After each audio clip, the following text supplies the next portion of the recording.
keputusan koalisi dan pencapresan di internal PKS akan ditentukan dalam mekanisme musyawarah Majelis Syuro. Saya selalu bilang sebelumnya bahwa siapapun capres 2024 nanti bagi saya sama saja. Yang penting bukan Anies Baswedan, karena orang ini tidak pernah pantas untuk maju sebagai capres. Bahkan jadi calon gubernur DKI lagi, dia nggak pantas gitu. Dengan apa yang sudah dia lakukan selama bertahun-tahun di Jakarta, mempertontonkan kebodohan, kebohongan, dan kemunafikan di hadapan publik tanpa rasa bersalah. Bagi saya orang-orang seperti ini jangan sampai menjadi pejabat di Indonesia gitu. Karena apa yang dia lakukan, dia menutupi kebohongan dengan kebohongan baru, menutupi kebodohan dengan kebodohan baru, sehingga kita, masyarakat, dipaksa untuk terus membicarakan kebohongan dan kebodohan yang baru sampai kemudian lupa dengan rentetan kebohongan-kebodohan yang sudah dia lakukan sebelumnya. Sedikit lah, jadi jangan sok merasa udah mau jadi capres. Ini ceritanya masih panjang, pencalonan itu baru bulan September yang akan datang. Emang udah sok bang? Tanggal 7 sampai 13 September. Emang kawan apa tanda-tandanya jadi udah sok gitu bang? Itu dia kan, dia jangan ngumpul-ngumpulin massa dulu, udah teriak-teriak begitu. Coba tarik diri ke belakang sedikit, kembangkan diskurs sebagai intelektual gitu loh. Ngerem diri sedikit lah. Dia jangan bersekongkol dengan politik yang tadinya di kiri tiba-tiba ke kanan gitu loh. Ini kan ini kan cuman mendulang masa saja. Sekarang Pak Jokowi tidak lagi mengendalikan kan.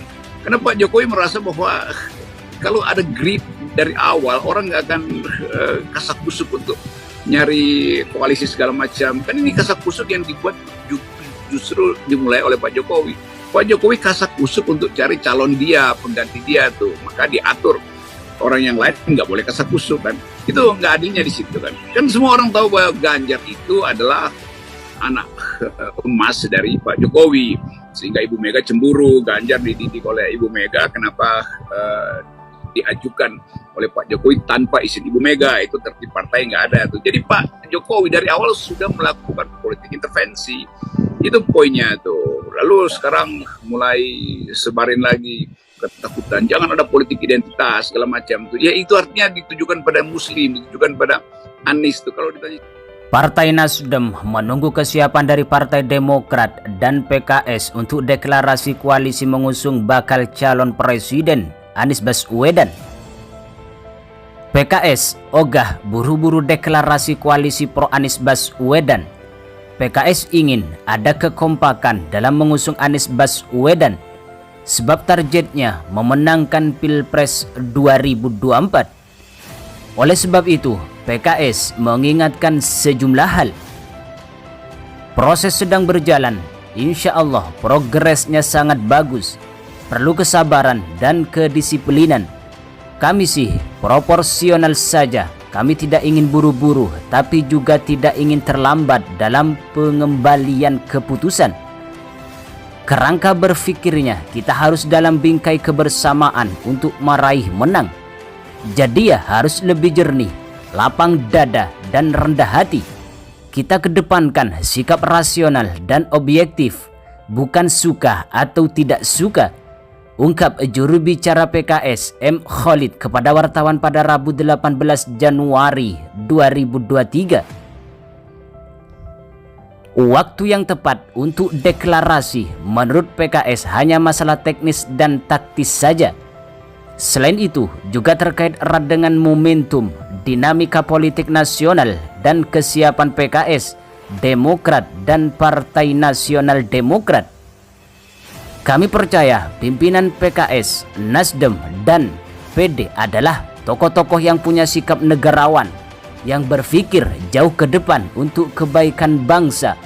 Insya Allah, membangun titik temunya akan lebih mudah. Ungkap juru bicara PKS M. Khalid kepada wartawan pada Rabu 18 Januari 2023. Ketua DPP Partai Nasdem Willy Aditya sebelumnya mengatakan saat ini Nasdem tinggal menunggu kesiapan dari Demokrat dan PKS untuk deklarasi koalisi. Willy menilai harus ada timbal balik dalam pembentukan koalisi. Sekarang Nasdem ingin membalut logika saja. kami justru yang ingin menunggu offering dari teman-teman yang lain. Ya masa Nasdem terus yang kebelet? Sekarang ini kan bagian dari proses, hubungan itu kan resiprokal.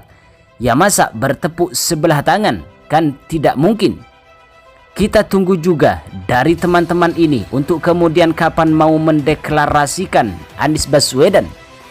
Kita menunggu juga, jangan kemudian seolah-olah kita ngejar, ungkap Willy kepada wartawan pada Rabu 18 Januari 2022.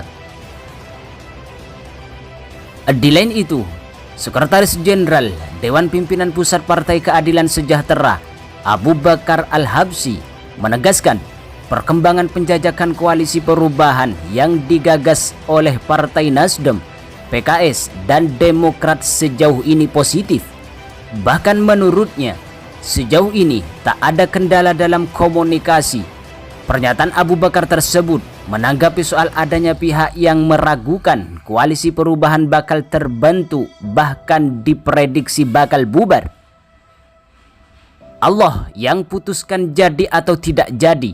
Rasanya perkembangan cukup positif dan sangat baik, ungkap Abu Bakar di kantor DPP PKS Jakarta Selatan pada Jumat 20 Januari 2023. Abu Bakar Al-Habsyi mengklaim tak ada ganjalan yang membuat koalisi perubahan belum kunjung dideklarasikan.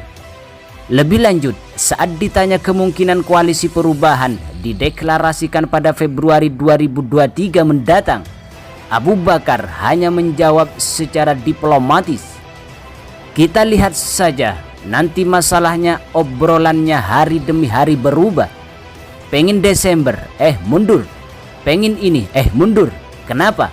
Karena mau cari titik temu yang pas," ungkap Abu Bakar di kantor DPP PKS Jakarta Selatan pada Jumat 20 Januari 2023.